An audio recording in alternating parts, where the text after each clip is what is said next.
কথাগুলো মন দিয়া শুনবেন।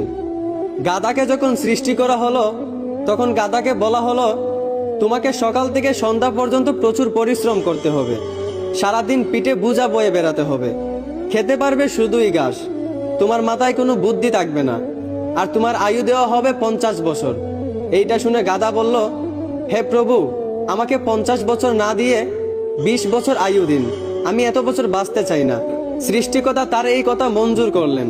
তারপর যখন কুকুরকে সৃষ্টি করা হলো তখন কুকুরকে বলা হলো, তুমি হবে মানুষের একজন কাছের বন্ধু, আর তোমার খাবার হবে মানুষের থেকে যাওয়া জুটা খাবার, আর তোমার আয়ু দেওয়া হবে 30 বছর।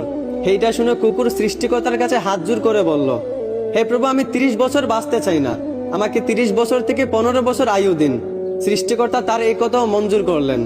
তারপর যখন বানরকে সৃষ্টি করলেন তখন বানরকে বলা হলো, তুমি শুধু এই গাছ থেকে ওই গাছে ঝুলতে থাকবে আর মানুষকে বিনোদন দেওয়ার চেষ্টা করবে, আর তোমার আয়ু দেওয়া হবে 20 বছর। এইটা শুনে বানরও হাত জোর করে সৃষ্টিকর্তার কাছে বলল, হে আল্লাহ, আমাকে 20 বছর না দিয়ে 10 বছর আয়ু দিন, আমি এত বছর বাঁচতে চাই না। সৃষ্টিকর্তা বানরের কথাও মঞ্জুর করলেন। তারপর আসলো পুরুষের পালা।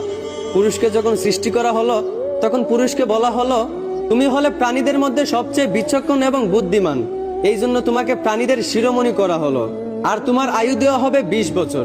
এইটা শুনে পুরুষ সৃষ্টিকর্তার কাছে হাত জোর করে বলতে লাগলো, হে প্রভু, 20 বছর আয়ু একদম কম হয়ে যায়, আমি আরো বেশি দিন বাঁচতে চাই, আপনি বরংস গাধায় যে 30 বছর আয়ুটা ফিরিয়ে দিয়েছিল ওই আয়ুটা আমাকে দিয়ে দিন, আর কুকুর 30 বছরের মধ্যে যেই 15 বছর আয়ুটা ফিরিয়ে দিয়েছিল ওই আয়ুটাও আমাকে দিয়ে দিন, এবং বানর 20 বছর থেকে যেই 10 বছর আয়ুটা ফিরিয়ে দিয়েছিল ওই আয়ুটাও আমাকে দিয়ে দিন। সৃষ্টিকর্তা পুরুষের এই কথাগুলো মঞ্জুর করলেন। তারপর থেকেই ছেলেরা 20 বছর পর্যন্ত পুরুষ হয়ে বাঁচে, আর যেই 30 বছর গাধার থেকে চেয়ে আনা হয়েছিল সেই 30 বছর পরিবারের বোঝা পিঠে বয়ে বাঁচে, ঠিক একদম গাধার মতোই। বাকি 15 বছর সন্তানরা যা দেয় তা খেয়েই বাঁচতে হয়।